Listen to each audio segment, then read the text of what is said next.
सब लोग हेडिंग लगाओ, plant diseases caused by micro organisms, और ये टेबल लिखो जल्दी। जल्दी लिखना, छोटा सा ही तो सही टेबल है। फिर मैं तीनों डिसीजेस के नाम बता दे, फोटो बता देता हूँ तुमको। तुमको ध्यान रहे कि वो किस में होता है, क्या होता है। थोड़ा जल्दी लिखना।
सर वो प्रिवेंटिव मेजर्स वाला कॉलम नहीं है?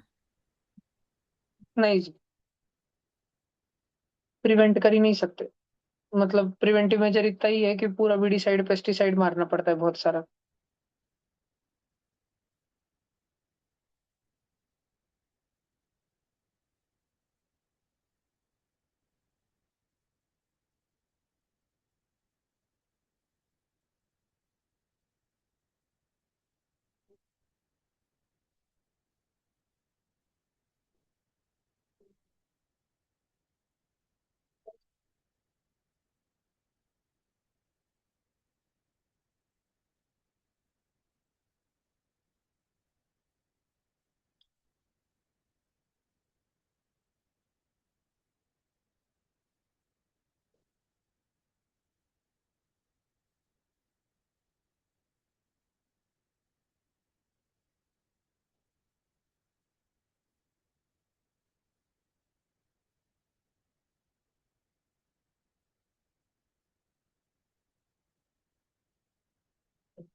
डन। आदित्य लीला का।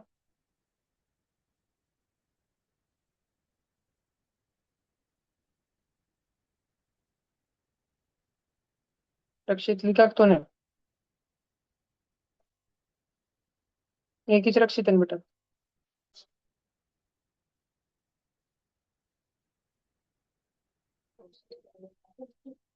मुलींनो लवकर करा, फास्ट झालं सगळ्यांचं? ठीक आहे, कल ही लिख लिया था कि?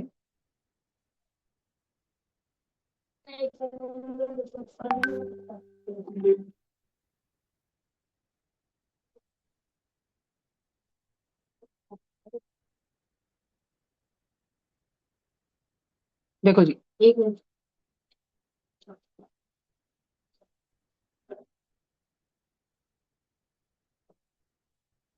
Plant diseases caused by micro organisms, पहला सिट्रस कैंकर।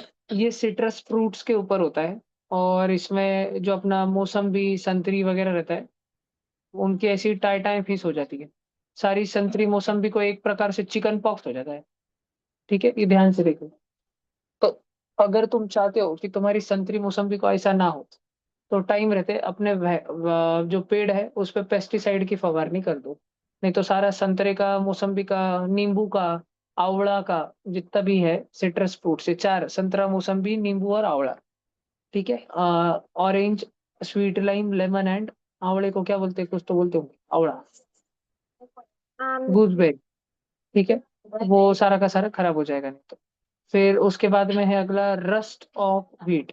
इसका भी फोटो बताया था, बिल्कुल ऐसे लगता है जैसे गेहूं के ऊपर जंग लग गया हो। जैसे लोहे के पुराने पुर्जों के ऊपर जंग लग जाता है, ये है। तीन टाइप का है इसमें भी, ब्राउन, येलो स्ट्राइप और ब्लैक स्टेम रस्ट। ठीक है, तीन प्रकार का रस्ट लगता है। और सारे के सारे गेहूं के बीज अफेक्ट हो जाते हैं, गेहूं के बीज नष्ट हो जाते हैं। पूरे उगने से पहले ही, उगते ही नहीं, पूरा फसल बर्बाद कर देता है ये। ठीक है, ध्यान रखने का। उसके बाद में अगला है लास्ट, ऐसे और बहुत सारे मोजाइक और भिंडी।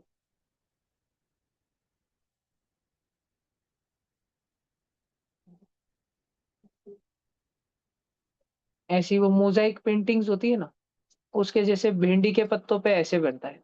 ऐसी पूरी डिजाइन बन जाती है सारी की सारी, और सारी भिंडी ही नष्ट हो जाती है। वो पौधा उगेगा, उसके वो सारे हमको फल मिलेंगे। फल मिलेंगे यानी वो वेजिटेबल ग्रो होगा, उसके पहले ही सारा का सारा खराब हो जाता है सब कुछ। ठीक है। वैसे तो भिंडी के पत्ते हिरवे हिरवे दिखने चाहिए, लेकिन ऐसे पूरा येलो मोजाइक हो जाता है पेंटिंग के जैसे, ऐसे लगता है चीज डाल दिया किसी ने पिज्जा के ऊपर, बहुत सारा मेयोनीज चीज घिस घिस के डाल दिया। ठीक है, खत्म। बरं, अगला वाला प्लांट डिसीजेस हो गए सारे, कॉज्ड बाय माइक्रो ऑर्गेनिजम्स। अब सारा का सारा खत्म। ये वाला भी हमको पढ़ना नहीं है। और चलो अगला चैप्टर। अभी मैं सेल के रिकॉर्डिंग डाल रहा हूँ धीरे धीरे, तुमको मैं उसका होमवर्क दूंगा। तो ये जो सेल एंड माइक्रो ऑर्गेनिजम्स वाला चैप्टर है ना, चैप्टर नंबर 71, इसको थोड़ा जगह छोड़ के रख। बताता हूँ। भैया कितनी जगह छोड़? 1 मिनट, हाँ जी, बताता हूँ।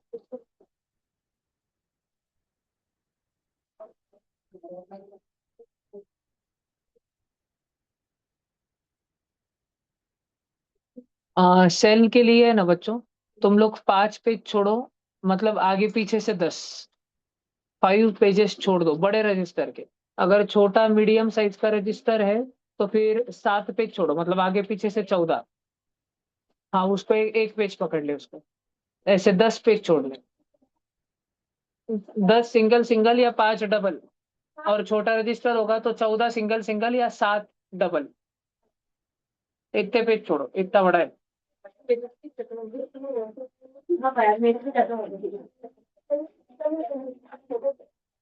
साइंस की नोटबुक अभी अभी में तो भरती आ रही है, पूरा साल हम मैथ्स ही कर रहे थे।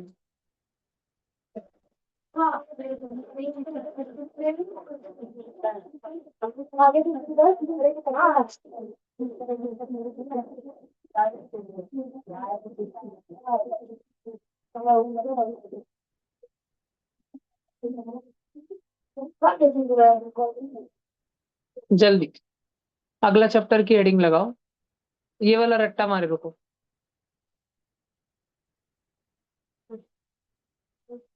डाइजेशन, न्यूट्रिशन इन एनिमल्स वाला चैप्टर है ये।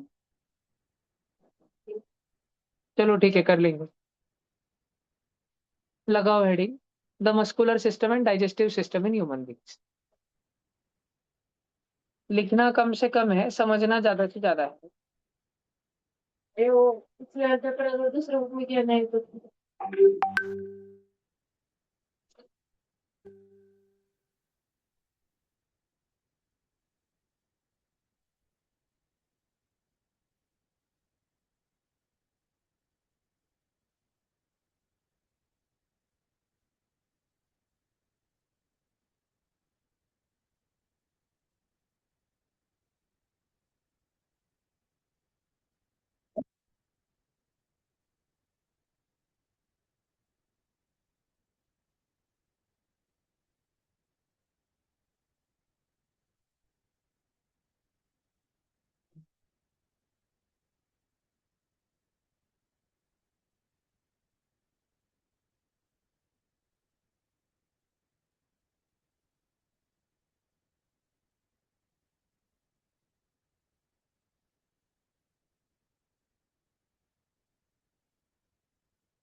पहला, what is meant by organ system. लिखने की जरूरत नहीं, सारे ऑर्गन्स का क्यूमुलेटिवली कोऑर्डिनेशन में काम करने वाला सिस्टम, जिसका एक सिंगल ऑब्जेक्टिव हो, जिसका एक लक्ष्य हो। जैसे डाइजेस्टिव सिस्टम का लक्ष्य होता है खाने को डाइजेस्ट करना, नर्वस सिस्टम का लक्ष्य होता है कंट्रोल बना के रखना सारे ऑर्गन्स के ऊपर, ऑर्गन सिस्टम्स के ऊपर, और आपस में कोऑर्डिनेशन बना के रखना। जैसे कि डाइजेस्टिव सिस्टम है, तुम्हारा स्मॉल इंटेस्टाइन है, स्मॉल इंटेस्टाइन ने सब कुछ एब्जॉर्ब किया तो बहुत सारा वाटर भी एब्जॉर्ब किया। अब इतना सारा वाटर जब तुम्हारे खून की नसों में भाग रहा है, ब्लड वेसल्स में भाग रहा है, तो तुम्हारी खून की नसें सहन नहीं कर सकती इतना ज्यादा पानी, इतना बर्दाश्त नहीं कर सकती, पीएच का वैल्यू बिगड़ जाएगा। खून का पीएच याद है क्या तुमको? 7.3, 7.4। ठीक है, इतना रहता है खून का पीएच। खून का पीएच बगड़ बिगड़ जाएगा सारा का सारा अगर इतना ज्यादा पानी उसके अंदर हो गया तो तुरंत तुम्हारा ब्रेन डाइजेस्टिव सिस्टम में यानी स्मॉल इंटेस्टाइन में और तुम्हारे एक्सक्रीटरी सिस्टम में यानी किडनी में कोऑर्डिनेट करवाता है, और किडनीज को बोलता है कि अभी तेरे पास बहुत सारा ब्लड भेजने वाला हूँ, उसमें से एक्सेस वाटर निकाल ले। किडनी बोलती लेकिन मेरा काम तो सिर्फ गंदगी निकालना है। ब्रेन बोलता है ऑब्जेक्शन ओवर रूल्ड, क्योंकि ब्रेन का सबसे फर्स्ट काम है कंट्रोल, सबको पूरी तरह कंट्रोल करना। तो किडनी को वो बोलता है चुपचाप मैंने जितना बोला उतना होना चाहिए, सारा का सारा पानी भी निकाल दो, एक्सेस वाला पानी। किडनी बोलती है ओके सर, इंप्योरिटीज भी निकाल दूंगी, जो भी गंदगी होगी वो भी निकाल दूंगी, और ज्यादा का जो पानी होगा वो भी निकाल दूंगी। तो किडनी निकाल डालती है, और हमको थोड़ी देर बाद यूरिन आ जाती है। तो हमने अगर बहुत 10 10 10 10 पानी पिया, 1.5 2 घंटे के बाद में हमें यूरिन आती है, एक्सेस वाटर फ्लश आउट हो जाता है। अब ब्रेन का काम होता है again circulatory system, respiratory system, digestive system को सबको एक साथ क्लब करना। रेस्पिरेटरी सिस्टम से ब्रेन हमें एयर लेने लगाता है, ब्रीथ इन करने लगाता है। डाइजेस्टिव सिस्टम की वजह से ब्रेन हमने खाया हुआ खाने को डाइजेस्ट करके खून में डाल देता है। और रेस्पिरेटरी सिस्टम से भी हमने जो एयर ली है उसमें का ऑक्सीजन पकड़ के खून में डाल देता है। खून के अंदर जब ऑक्सीजन और खाना दोनों भी जन आ चुके हैं, तो सर्कुलेटरी सिस्टम धक धक धक धक धक धक धक धक, सर्कुलेटरी सिस्टम के वजह से, ब्लड के वजह से वो खाना और वो ऑक्सीजन हमारे खून में भागते हुए भागते हुए भागते हुए हमारे शरीर के हर एक सेल तक पहुंच जाते हैं। Every single cell of the body तक वो लोग पहुंच जाते हैं। और वहां पर जाके फिर हमारे बॉडी में क्या बनती है? फाइनली एनर्जी बनना शुरू हो जाती है। बात समझ आ रही है क्या तुम बच्चों को? पक्का एनर्जी बनना शुरू हो जाती है। ठीक है। और ये हमारे इसका काम होता है ऑर्गन सिस्टम का, ये हमारे नर्वस सिस्टम का काम होता है। एक्सक्रीटरी का काम होता है जो वेस्ट प्रोडक्ट है हमारे खून के अंदर, यूरिया है, फॉस्फोरिक एसिड है, कोई भी गंदे सॉल्ट्स है, एक्सेस वाटर है, वो सारा बाहर निकालते रहना यूरिन के मदद से। हमारे इंटीग्यूमेंटरी सिस्टम का, एपिथेलियल सिस्टम का हमारा काम है कि कोई भी बैक्टीरिया, वायरस, पैथोजन, कोई भी पैथोजन को डायरेक्टली हमारे बॉडी के अंदर नहीं घुसने देना। ये उसका काम है। किसका? हमारी चमड़ी का, हमारी स्किन का ये काम होता है कि डायरेक्टली कोई पैथोजन आके अंदर ना घुस जाए। हाँ, अगर एक पैथोजन मच्छर के अंदर बैठ के आ रहा है और फिर मच्छर हमारे स्किन के ऊपर बोरवेल खोद रहा है और फिर उस पैथोजन को अंदर इंजेक्ट कर दे रहे, तो वो वैसे जा सकता है। लेकिन डायरेक्टली अगर अमीबा भी इस पर आ जाए तो डायरेक्टली अंदर नहीं जा सकता, बड़ा मुश्किल है उसके लिए जाना। लेकिन अगर तुम्हारे हाथ पे कहीं जख्म लगी है रिसेंटली, वहां क्रस्ट आ गई है, खपली बन गई है, खपली प्लेटलेट्स वगैरह, लेकिन फिर भी ताजा ताजा जख्म है, 2 4 दिन पहले की जख्म है, ऐसे केस में तुम्हें किसी नदी में, तालाब में डुबकी मारने के लिए पब्लिक प्लेस में नहीं जाना चाहिए। क्योंकि उधर बैठा हुआ जर्म वगैरह कीटाणु छोटी सी एंट्री देख के अंदर घुस सकता है। There is a little chance कि वो अंदर घुस जाए और तुम्हारे प्रॉब्लम्स और बड़े हो जाए। तो तुम्हें घुटने को ऑफन लगता है ना, खेलते कूदते नी पे बहुत लगता है ना बार बार। तो ऐसे चोट लगे हुए इंज्युअर्ड नी के साथ में जखम लागलेल्या गुडघ्यासोबत कधीच घाणेरड्या पाण्यामध्ये उतरायचं नाही. जखम लागलेल्या पायासोबत पाण्यात उतरायचं नाही, कुठेच नाही, नदीत नाही, तलावात नाही, किधर भी नहीं, रिवर में नहीं, तालाब में नहीं, कुछ भी नहीं। ठीक है, सब बच्चों ने ध्यान में रखने का। फिर वो तो काम है इंटीग्यूमेंटरी सिस्टम का। फिर उसके अलावा और भी तो है, हमारे एंडोक्राइन सिस्टम है, उसका काम है हमारे हॉर्मोन्स पे कंट्रोल रखना। ठीक है।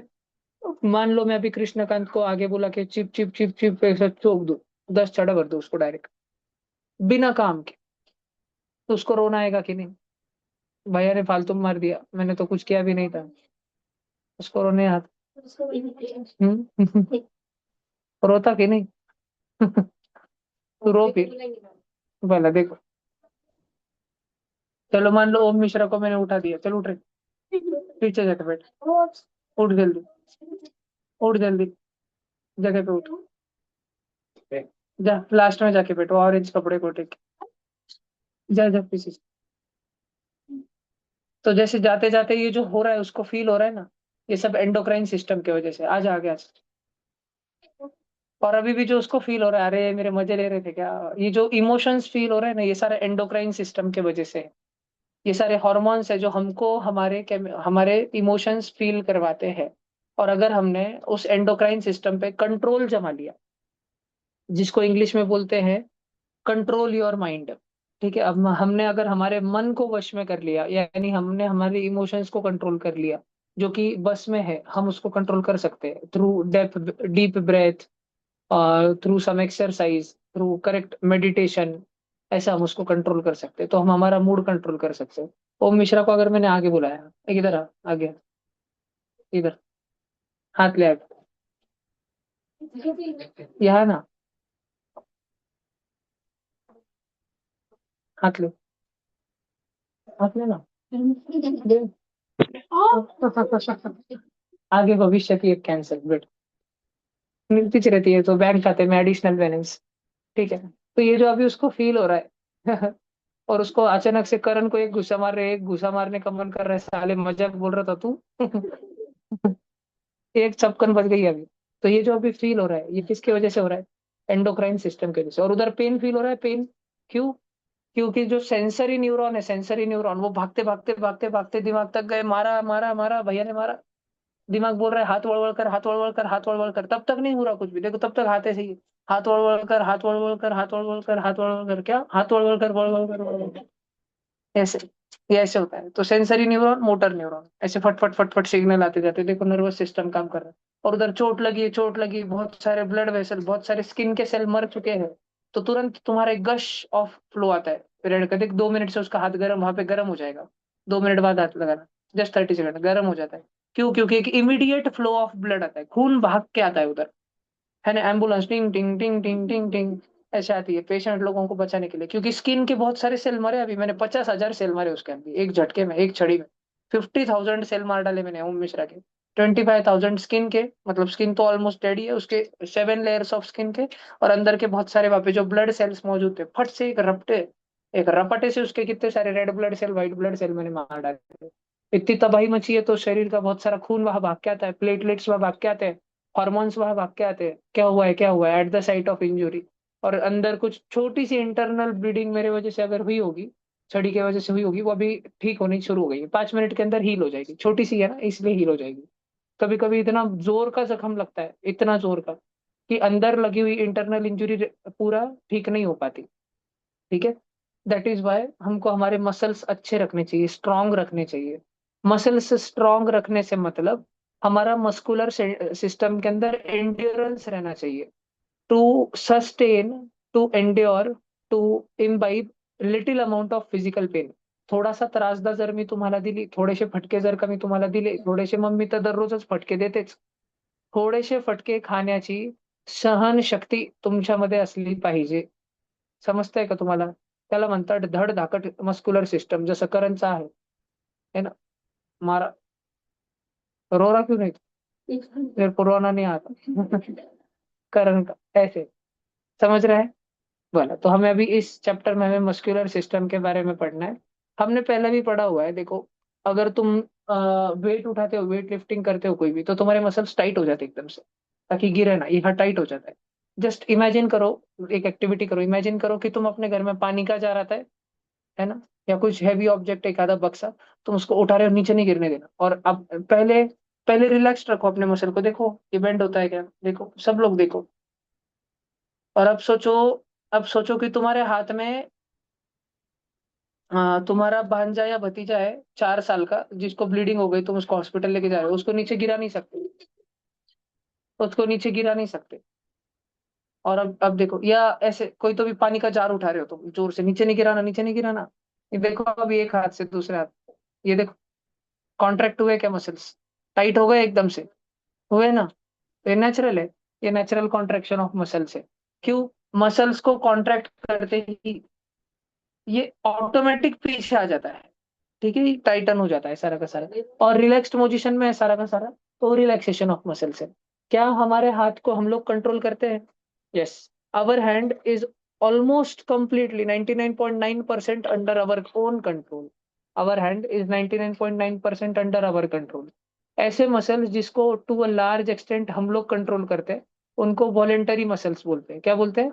Voluntary muscles. जैसे कि हमारे हाथ, हमारे पैर, कुछ हद तक जॉ, है ना, जॉ, पूरी खोपड़ी में और कुछ नहीं है, पूरी खोपड़ी में है और कुछ नहीं जिसको तुम कंट्रोल कर सको।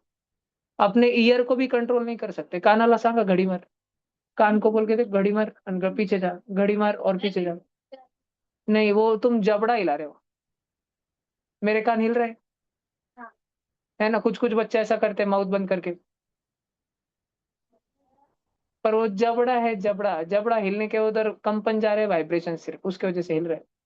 तो पूरी खोपड़ी में, पूरे स्कल में एक ही मसल है जो मूव होती है और जिसको तुम कंट्रोल कर सकते हो, वॉलेंट्री है, वो है तुम्हारा जॉ, नीचे का लोअर जॉ, तुम्हारा जबड़ा। You can not even control your upper jaw, क्योंकि वो फिक्स्ड है, एक ही स्कल है पूरा का पूरा। तुम्हारा खाली नीचे का जबड़ा है जो आ हो सकता है, खोल सकता है, बंद हो सकता है, साइड में जा सकता है, इधर साइड में जा सकता है। शरद पवार, जय महाराष्ट्र।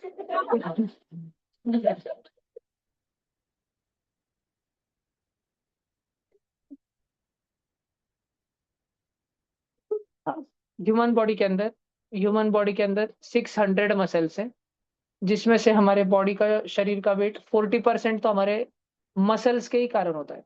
हमारी मांसपेशियों के कारण हमारे शरीर का 40% वेट होता है। तुम्हारा नहीं, अभी तुम बच्चे हो, धीरे धीरे तुम्हारी ग्रोथ होगी। अभी देखना 7th से 8th में जाओगे ना, तो तुम्हारे बॉडी में ट्रांजिशन शुरू होगा।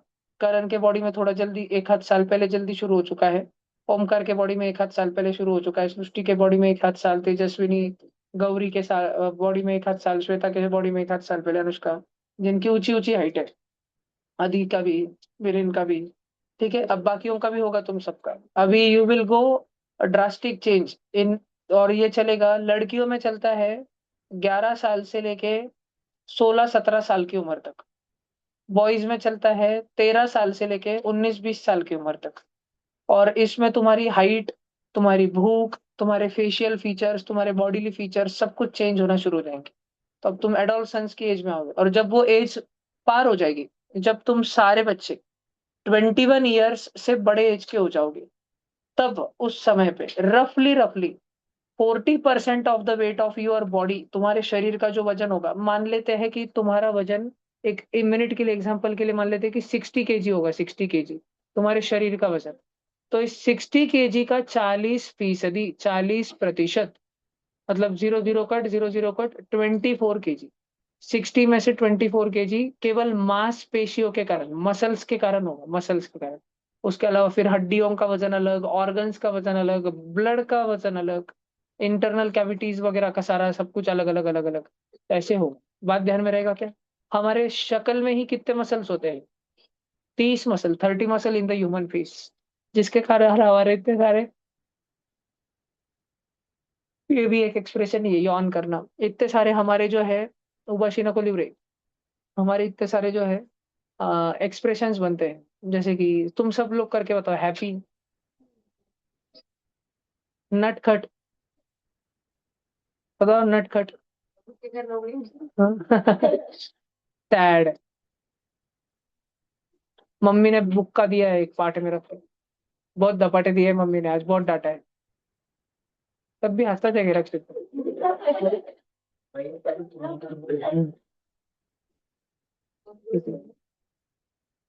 स्कूल में बहुत तारीफ हुई है आज, आज बड़े खुश लग रहे हो। आज जाने के बाद तुम्हारे स्कूल के टीचर आने वाले हैं पापा से मिलने के लिए। देखो तुम्हारे फेशियल फीचर्स कैसे चेंज हो रहे हैं। This is what makes you human, तुम्हारे फेशियल फीचर्स। ठीक है, देखो देखो इधर देखो, अभी धीरे धीरे रोबोट भी सीख रहे हैं, रोबोट के ऊपर भी हम लोग है ना, डेवलप कर रहे हैं आर्टिफिशियल टिश्यू सारा, कार्टिलेज वगैरह, एपिथेलियल टिश्यू हम लोग डेवलप कर रहे हैं रोबोट्स के ऊपर लगाने के लिए। फिर उनमें भी इतने सारे नट बोल्ट लगाए हमने। वो भी हंसते हैं, रोते हैं, उदास होते हैं, सैड होते हैं, मायूस होते हैं, गुस्से में होते हैं। ऐसा सब सीख रहे हैं वो भी, रोबोट्स भी धीरे धीरे वो भी इस लेवल पे आ जाएंगे। चलो अभी देखो, एक मिनट। हमारी जो आंखें हैं, हमारा जो मुंह है, हमारा जो नाक है, सारा, हमारी आंखें बहुत सारे मसल से गिरी हुई, हमारा जो नाक है बहुत सारे मसल से गिरा हुआ है, हमारा जो माउथ है बहुत सारे मसल से गिरा हुआ है। तो there are 3 circles of muscles. एक सर्कल ये माउथ को घेरने वाला, दूसरा सर्कल नोज को घेरने वाला, तीसरा सर्कल, चौथा सर्कल, 3 और 4 आईज को घेरने वाले। ये सर्कल्स में हमारे इमोशंस चलते हैं। हमारा चेहरा जो ऊपर नीचे, नीरव कैसे हंसता है, वो वाला। ठीक है, अभी भी हंसने लग गया तो ये सारे वो मसल्स है, मसल्स, ये दिखाते। Our expressions like happiness, happiness, sadness, fear are expressed by the movement of these muscles. ध्यान रहेगा कि सब बच्चों को। इसमें काम की बात अभी तक हमें इतनी मिली, 40% of weight of healthy human body. तो muscles contribute almost 40% of the weight of adult human body. हाँ, ये रेड वाला पॉइंट लिखो सब जन जल्दी।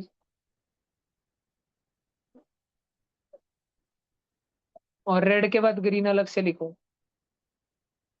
अभी तुमने लिख लिया था पहले, ये है तुम्हारे नोट्स में, रेड और ग्रीन। चेक कर लो, उधर ऐड करना चाहो तो उधर कर दो। सर आपने बोला कि जॉ एक ही मसल है जो हिल सकता है ना फेस में, बट जो हाँ जी। आईज की मसल है तो वो भी हिल सकते हैं, वी कैन अरे आल्सो नहीं, मूव। जॉ जॉ मसल नहीं है, जॉ बोन है, एकमात्र बोन जो हिल सकती है।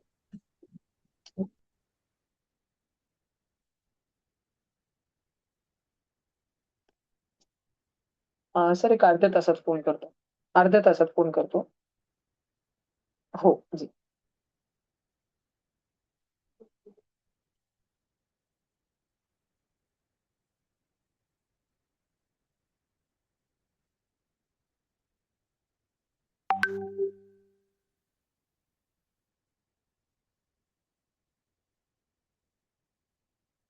कोटा से कुछ लाना है क्या तुम्हारे लिए? मैं खुद के लिए कचौरी लाने वाला हूँ.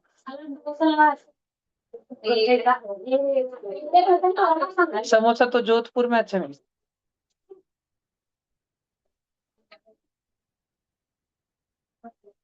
है. मिसळ किधर अच्छी मिलती है? पुणे. वड़ा पाव. नासिक में क्या अच्छा मिलता है? चाट में. चाट में क्या मिलता है?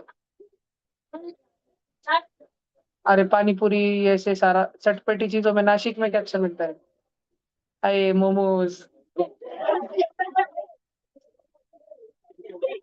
समोसे, पता नहीं. पोहे किधर अच्छे मिलते हैं? पोहे इंदौर, बराबर. उज्जैन में क्या अच्छा मिलता है? उज्जैन में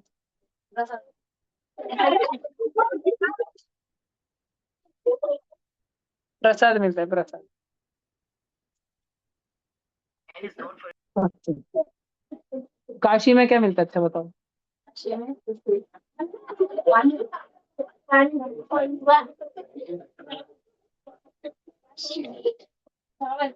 नहीं. मलाई मिलती, मलाई. कभी जाओ काशी तो जा उधर, पीना फिर. भैया कचौरी भी मिलती क्या? है।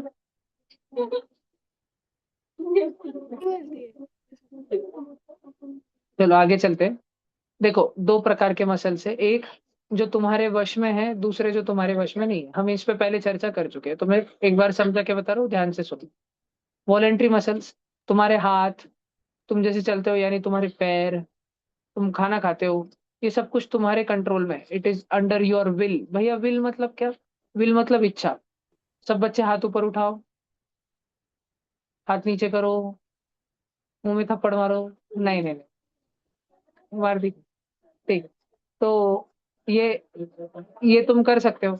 अच्छा, सारे बच्चे, आ, नहीं, अभी सारे बच्चे अपने हार्ट को बोलो रुक जा. है क्या कोई एक था? करण गायक क्या? हार्ट अटैक का रखते? नहीं. तो ये सारे के सारे हमारे वॉलेंटरी मसल्स. सब बच्चों ने ध्यान से. साची, बस बेटा. करण, उठ बेटा, जा पीछे भाग. मैं कुछ नहीं कैसे. हाँ ठीक है ना, कुछ तो करना फिर जा. उधर ऑरेंज कपड़ा. बैठ जाओ. वेरी गुड कृष्ण, बैठ जाओ. खनानी ब्रदर्स बैठो. देखो, इनवॉलेंट्री मसल्स. आ सांस रोको अपनी, लेने की नहीं.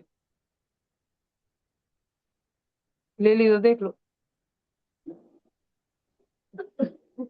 रक्षित तो पहले चार सब हार गए रक्षित की वजह से. सांस रोक लो. कोई है क्या जो अभी भी रोके वाला है? जब तोड़ भैया दो तो मैं हाथ नहीं दिखा.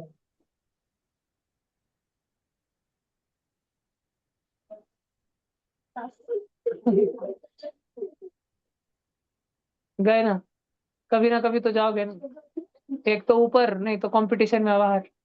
तो ब्रीथिंग तुम्हारे कंट्रोल में नहीं है। अपने खून को रोक सकते हो शरीर में भागने से? नहीं रोक सकते। तुमने कुछ ना कुछ तो खाया होगा दोपहर में, चाहे ट्यूशन आने के पहले कुछ, शाम में नाश्ता किया हो, स्कूल से आने के बाद। ठीक है। ठीक है, दोपहर में। तो डाइजेशन, इन सारी चीजों को तुम कंट्रोल कर सकते हो क्या? नहीं।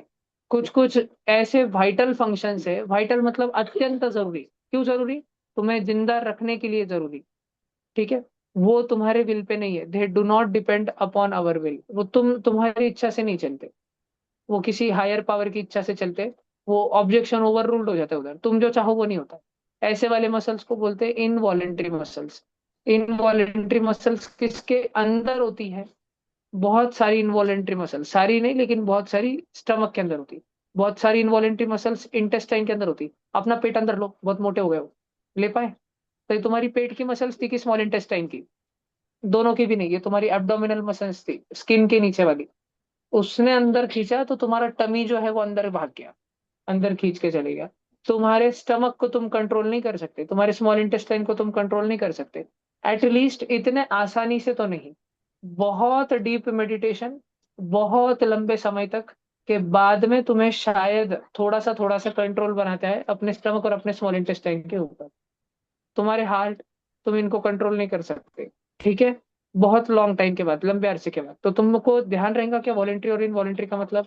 कृष्णा तू लिहिताना ना मराठीत लिहून घेशील, वॉलेंट्री मसल्स लिहिशील ना, डॅश करके उसमें मराठी में लिखना जे आपल्या कंट्रोलमध्ये नसतात, जे आपल्या कंट्रोलमध्ये असतात, आणि इनवॉलेंट्री म्हणजे जे अपने कंट्रोल में नसतात। चलो लिख लो, जो लिखना है वो मैंने हाईलाइट किया वो लिखना है, ऐसा जरूरी नहीं, जो तुम्हें लिखना है वो लिख लो शॉर्ट में। नहीं लिखना चाहते हो, अगर तुम्हें पहले से इनका मतलब पता है तो नहीं भी लिखा तो चलता है। बहुत बेसिक से शॉर्ट में कुछ लिखना चाहते हो तो लिख लो।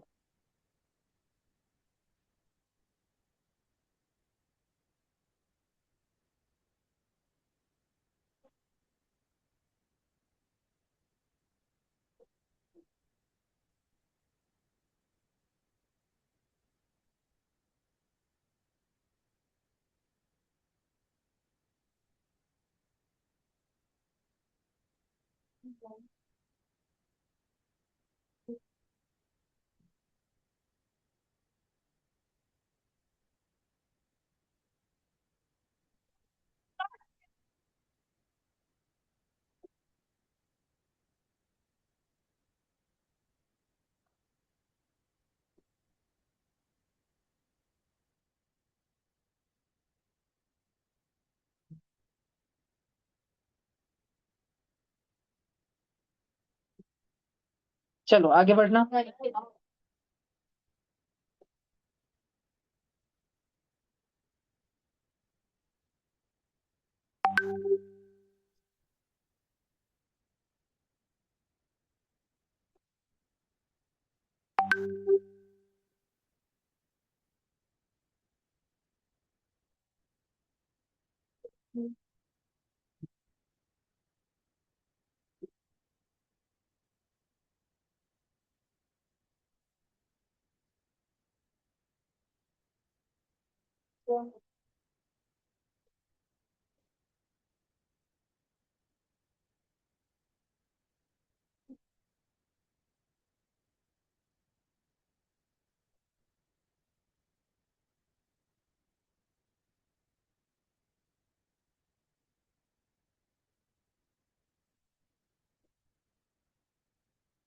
हो गया?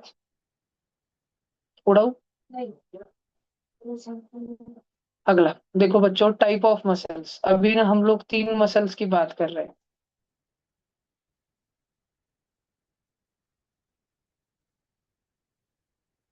आ, हम वॉलेंट्री मसल्स होते हैं ना, वॉलेंट्री मसल्स, उसके अंदर की पहले बात करते हैं। जो वॉलेंट्री मसल्स को हम कंट्रोल कर सकते हैं कि नहीं?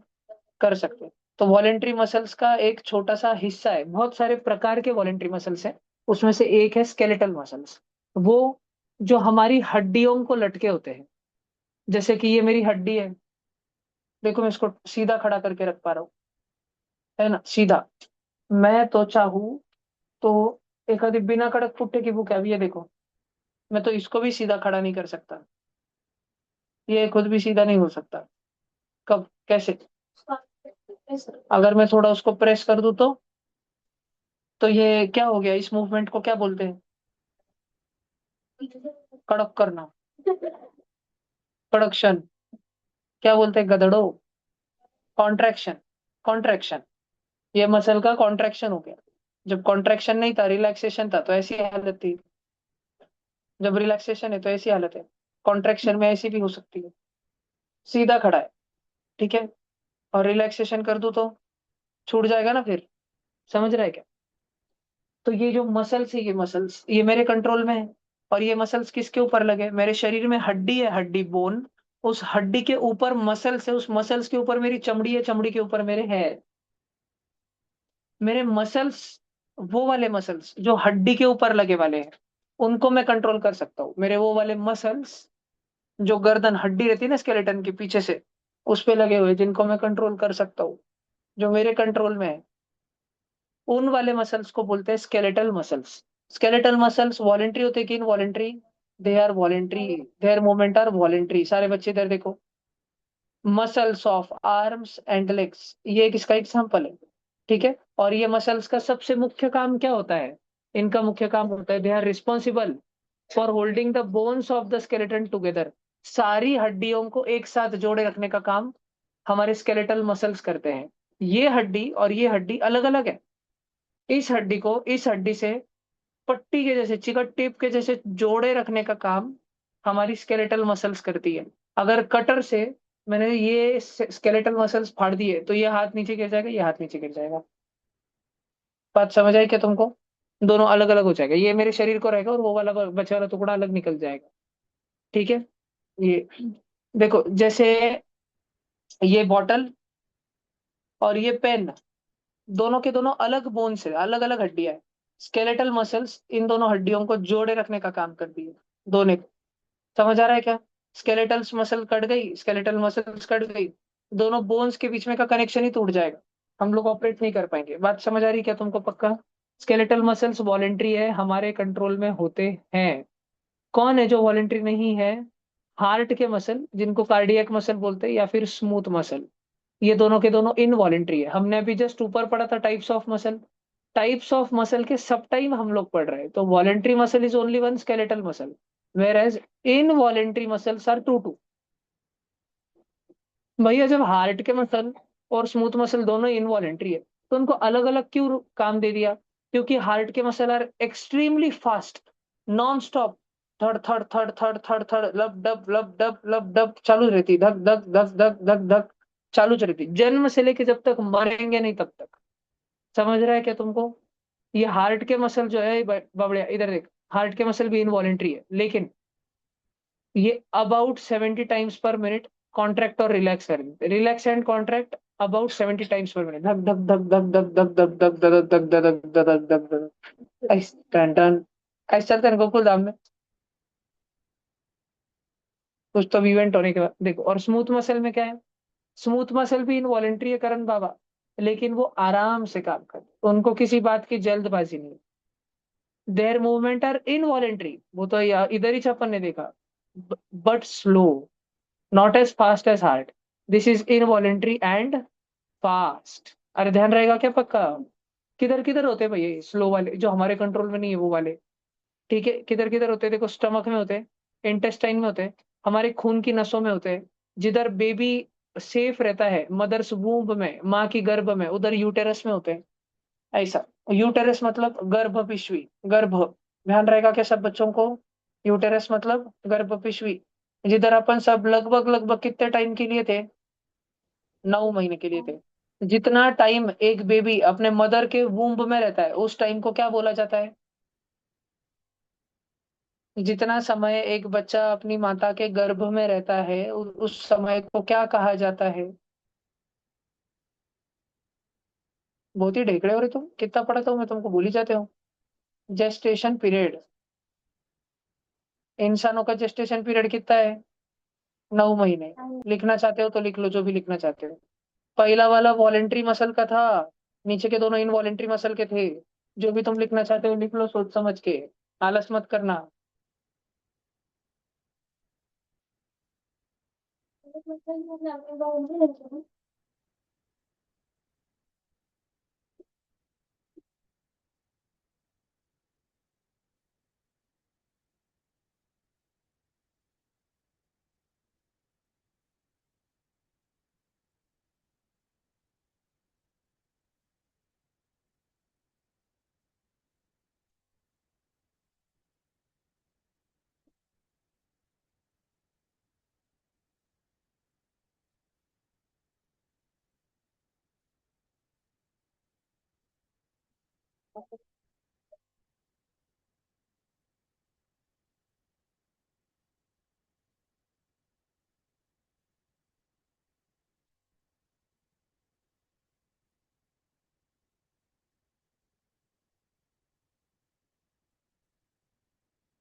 खत्म।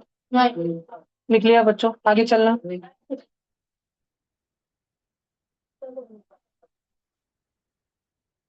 कल बड़ा क्लास रहेगा। ईद मुबारक।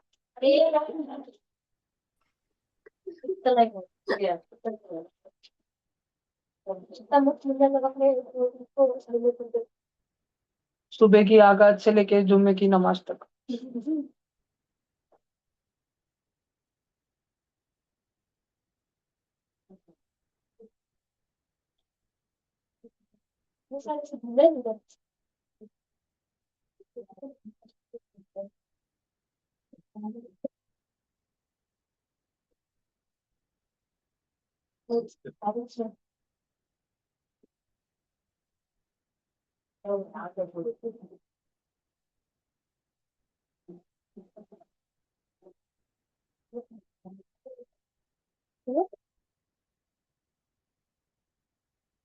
चलो आगे देखते हैं। श्लोक दूत।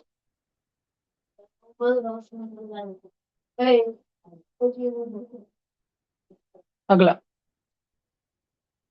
अब ये देखो, ये तुम्हारे सारे मसल्स के नाम दिए। अब इसमें अपन कुछ कर नहीं सकते, तुमको चुपचाप लिखना ही पड़ेगा। मतलब ये सीवी रमन के लिए एटलीस्ट ध्यान तो रखना ही पड़ेगा। ध्यान रहेगा क्या तुमको कि लिखना है? रुको, मैं तुमको ना एक मैं फोटो या चार्ट और बेटर वाला दे दूंगा। उसका मैं जेरोक्स दे दूंगा ऑफलाइन में, और ऑनलाइन में एक प्रिंट दे दूंगा, उतनी प्रिंट निकाल के लाके उसको स्टिक कर देना नोटबुक में। ठीक है। ये वाला कुछ काम का नहीं है हमारे। ये लिख लो। हाँ, जो हमारे मसल्स की स्टडी होती है ना, उस चीज को बोलते हैं मायोलॉजी। ये लिखो एक लाइन। हमारे बॉडी की सबसे लंबी मसल कहाँ रहती है? हमारे मांडी में, थाई में, जिसका नाम होता है बाबर, फीमर।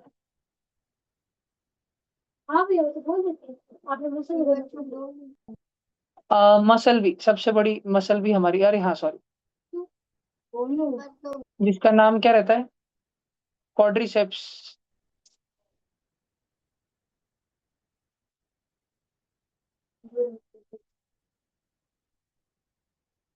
देखो, जो हमारा फीमर है ना, फीमर, फीमर हमारी बोन है। और उसके ऊपर कौन सी मसल है? क्वाड्रिसेप्स मसल है। फीमर सबसे लंबी हड्डी के ऊपर, क्वाड्रिसेप्स सबसे बड़ी मसल है। और स्टिर्रप, कान के अंदर, सबसे छोटी बोन, स्मॉलेस्ट बोन के पास में स्टेप्स नाम की सबसे स्मॉलेस्ट मसल है। कान में सबसे छोटी हड्डी स्टिर्रप, उसके ऊपर चढ़ी हुई लाल लाल कलर की मांसपेशी का नाम है स्टेप्स। ध्यान रहेगा। सबसे छोटी हड्डी स्टिरअप, सबसे छोटी मसल स्टेप्स, सबसे बड़ी हड्डी फीमर, सबसे बड़ी मसल क्वाड्रिसेप।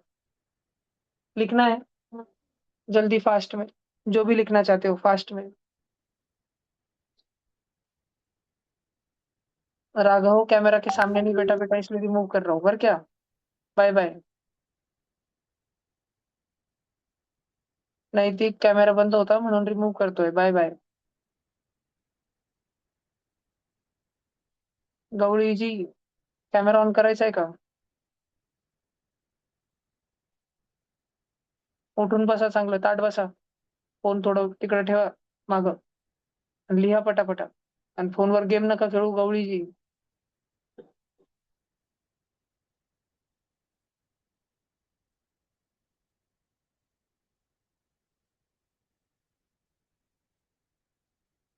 आगे चलना, जल्दी लिख लो.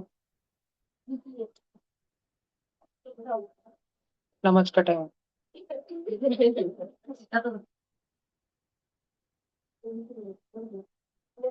करण क्या कर रहा पीछे?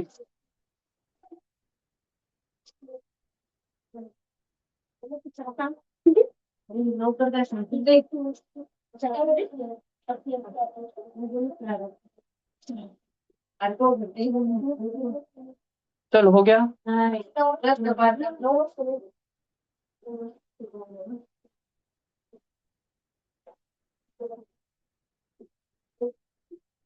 सिविल वॉर, गृह युद्ध. सिविल वॉर का मतलब कौन समझता है? हैंड रेस करके बताओ. Civil war. हाँ, मूवी का तो नाम है Captain America Civil War. Civilian का मतलब क्या होता है? सिविलियन.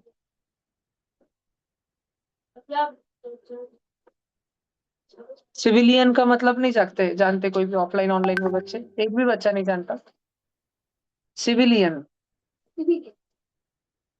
सिटीजन्स जो होते हैं बराबर, जो सिटीजन होते हैं. तो सिविल वॉर का मतलब क्या होता है? सिटीजन्स के बीच में वो इंडिया में है क्या चांसेस सिविल वॉर के?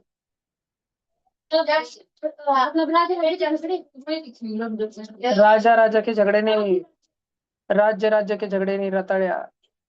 एक ही राज्य की प्रजा प्रजा में झगड़े. तो भारत गणराज्य के प्रजा के बीच में ही आपस में झगड़े संभव है क्या? क्या नीरव जोशी आदित्य काकड़े में झगड़े लग सकते हैं क्या? कभी भी लग सकते हो. इसराइल ईरान के जैसे कभी भी चिंगारी भड़क सकती है. और बीच में ट्रम्प का कहेज बबले बैठे वाला डायरेक्ट उठ मारेगा. अगली बार बबले की सरकार.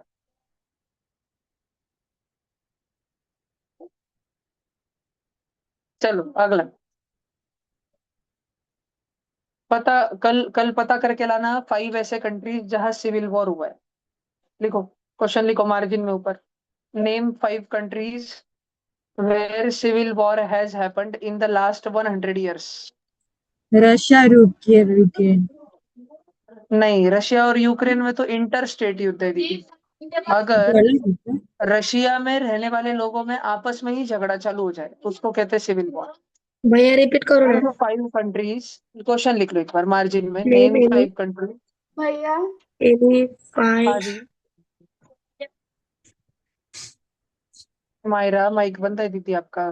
कंट्री भैया स्पेन कंट्री 1 मिनट, क्या? Spain Spain pen. Spain country pen का ढक्कन. स्पेन कंट्री अरे, मैं क्वेश्चन बोल रहा हूँ, क्वेश्चन लिखो. Name 5 countries where civil war has happened in the last 100 years. भैया मैं बोल रही सिविल हूँ वॉर हैज हैपेंड. अच्छा, तू आंसर बताना चाहती है क्या? हाँ बता बेटा बता.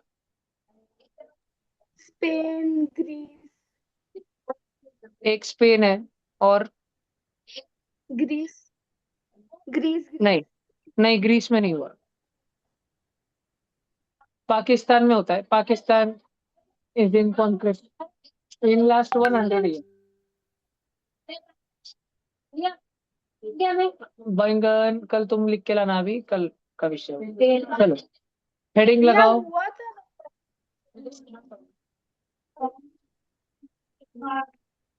बेटा मुझे सुनाई नहीं दे रहा, जोर से बोल मायरा। वॉइस शांत रहो, 1 मिनट। क्या बेटा?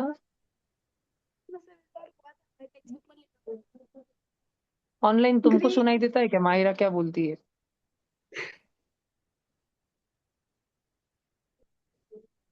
बेटा तेरे में और तेरे लैपटॉप में ना सिविल वॉर चल रहा है। ग्रीस में सिविल वॉर हुआ था। ग्रीस में सिविल वॉर हुआ था क्या? अच्छा हुआ होगा। तो किस में हुआ था वो भी पता करके लाना, किन लोगों में हुआ था। महाभारत रामायण एक की एक सिविल ही वॉर है ना? रामायण और महाभारत, हाँ। और नहीं महाभारत तो प्रॉपर्टी का डिस्प्यूट है, वो प्रॉपर्टी डिवीजन को लेके अभी। अच्छा तुम में से कौन कौन सिंगल चाइल्ड है? तुमको भाई बहन नहीं है? 2 जन, 3 जन, 4 जन, 5 जन?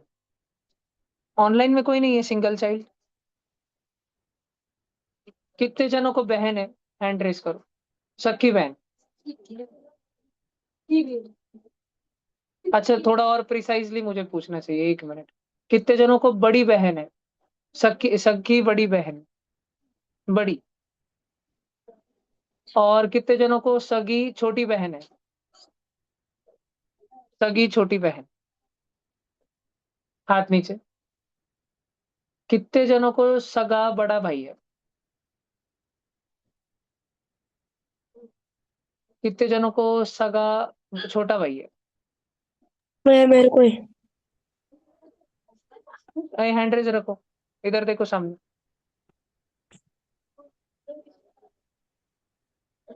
ठीक है, हैंड डाउन।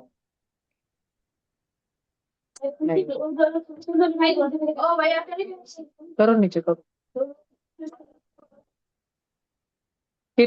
तुम में से कितने जन 3 सिबलिंग्स है? 3 जन हो तुम, तुमको पकड़ के 3 जन। गौरी, नीरव, श्लोक्या, 2 ही जन तुम। सक्के सक्के, real real real, real 3 siblings. सार्थक, आयुष भी है क्या 3 सिबलिंग्स? नहीं। ओके। जो 3 सिबलिंग्स रहते हैं ना, वो सबसे one of the most resilient बच्चे रहते हैं वो आगे। मतलब जीवन में जब बड़े बड़े संकट आते हैं, संकट के समय में शांत रहना, शांति से विचार कर पाना। अगर सिबलिंग्स, या तो सो टू में से अगर तुम बहुत सारे भाई बहनों में बड़े होते हो अगर आपस में, तो you are much more resilient, mentally resilient, mental resilience बहुत रहता है तुम में। और तुम जितना अकेला अकेला बड़े होंगे, तुम उतने कुछ बूझे होंगे। कोई भी संकट तुम्हारे जीवन में आ गया, तुम रो दोगे ओम मिश्रा के जैसे। तुम्हारे पास कुछ समाधान ही नहीं होगा, तुम लोगों के पास भागोगे पेन मांगने के लिए।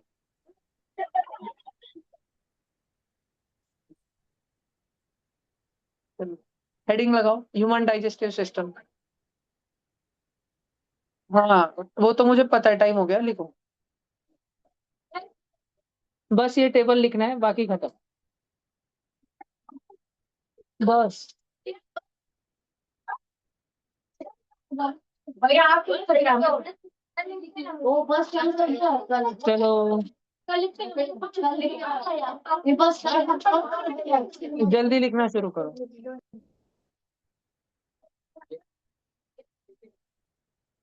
लेने आए होंगे, ट्रेन से जाना है।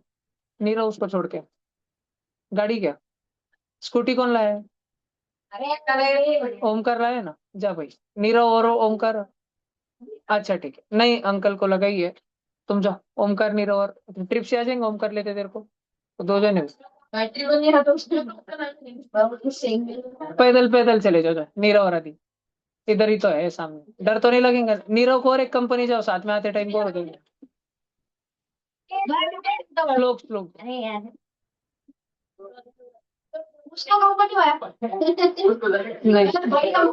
उन दोनों को उधर बहुत सारे कुत्ते बिल्ली है, उस कंपनी। अरे अरे उनको बोल वापस आने का, नहीं जाएंगे दोनों उधर संभाजी नगर छोड़ने को। वापस आने का बोलना स्टेशन पे। अरे म्हणजे उसको स्टेशन पे छोड़ के आओ ना। ऑनलाइन बच्चों आजादी राज आया था लास्ट, अभी रोज ही चाह रहे हैं।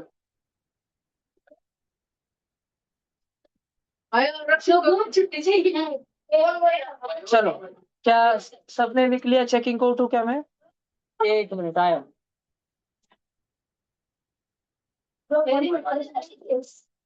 हेडिंग ऊपर पिंक कलर में दी ना?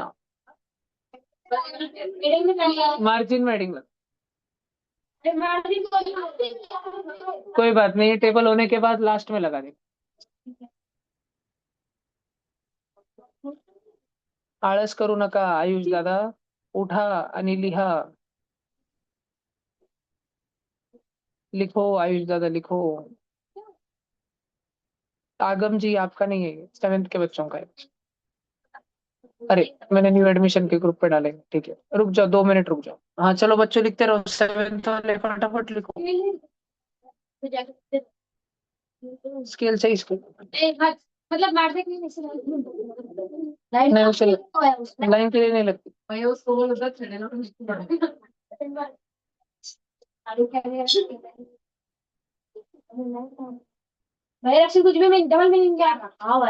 फटफट लिखो। रुको, रक्षित के घर पे फोन लगा था। किससे डरता हो ज्यादा?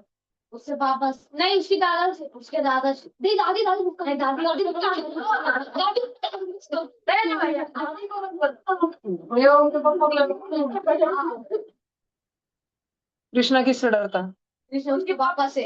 अरे भैया अंडर एस्टिमेट कर।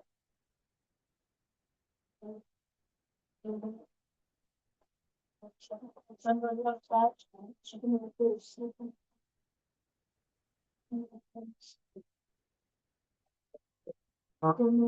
बेटा तू आज का तो कर ले। कल शायद तुम्हारी, अभी देखता हूँ मैं कब रखनी है, क्या रखनी है देखा। जल्दी लिख।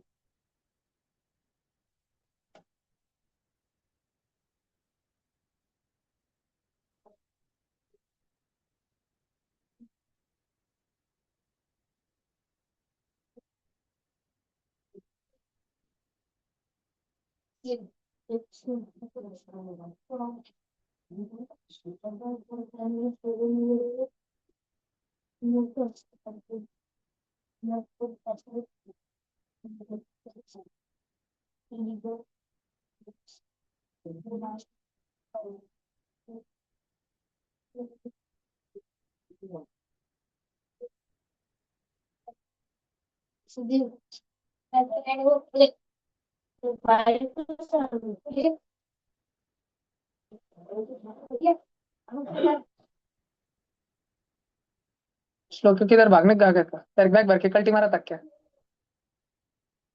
बुक लेने गया होगा, उसकी बैग में भर दिया होगा। चलो लिखो जल्दी।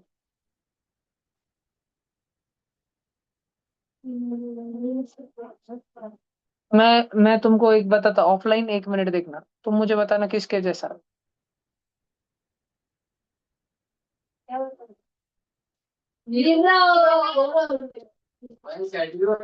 लगता है ना। 1 मिनट, हाँ। आगम, कैमरा ऑन रखना, नहीं रहो इधर। देखना तुम फेस टू फेस में लगाना। नीर आगम है ना, ज्यादा तीर्थ के जैसा दिखता है, लेकिन अभी तीर्थ छुट्टियों पे है।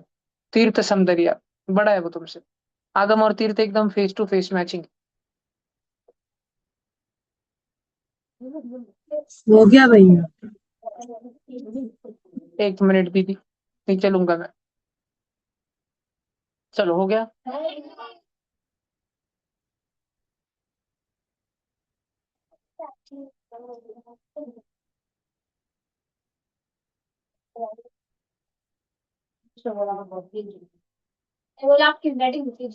चलो हो गया क्या?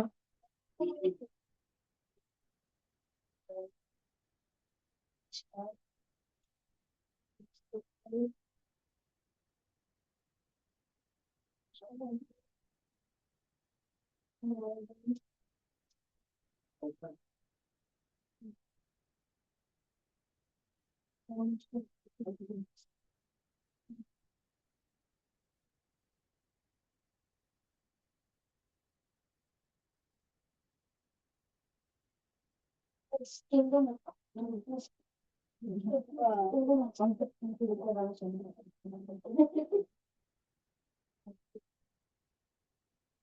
गया भाई, ये थैंक हो गया भैया, हो गया भैया भैया। पैंक्रियास तक ही लिखना है ना? ना जी, आगे भी है नीचे। स्मॉल इंटेस्टाइन लास्ट है, वो लिखना शुरू करो। ऊपर का स्टमक लिख लिया क्या बच्चों? किसका किसका स्टमक हो गया? नहीं हुआ, हैंड रेज करो। वरचा स्टमक अजून बाकी थे। लिखना भाई, लिखना भाई, जल्दी लिखना भाई।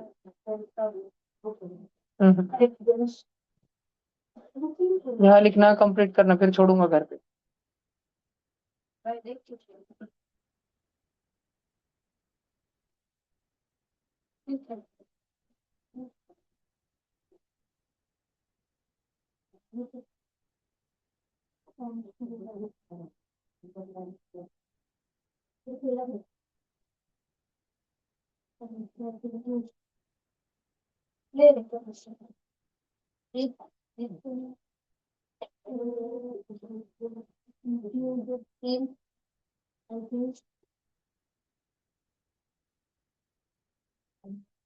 सारे ऑनलाइन बच्चों इधर तक लिखो जल्दी, और कल्टी मारो फिर।